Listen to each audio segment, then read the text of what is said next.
এমন নিজের সম্পদ না বাড়লে আমরা কাজ করবো কি করে?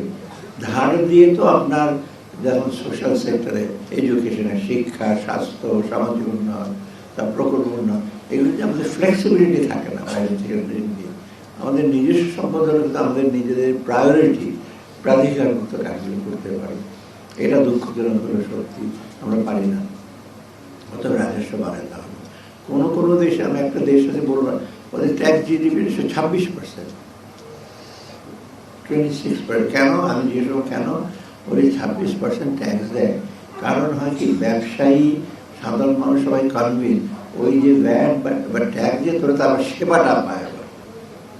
ওই যে 26% ট্যাক্স নিয়ে এদিক সেদিক টাকা পাঠিয়ে দিল দেশের বাইরে, ওইটা হয় না। ওরা জানে যে এই টাকাটা ঠিক কাজে ব্যবহার হবে। আমাদের কিন্তু সরকারের দিক থেকে এটা ইনশিওর করতে হবে যে ট্যাক্সটা আপনাদের কাছে নিচ্ছে মানুষের কাছে, যে তার বদলে সব ধরনের সেবা যেন ইনশিওর করে। তবে কিন্তু লোকজন কনভিন্স হবে যে আমি ট্যাক্স দেবো, কারণ এটা তো আমার জন্যই। একজন বললেনই তো যে অন্য কাজে ভালো হবে না, অন্যরা সাফার করবে। আপনি ট্যাক্স না দিলে এটা স্কুলের হয়তো সাফার করবে, আপনি ট্যাক্স না দিলে আপনারা হাসপাতালের সেবা হবে না।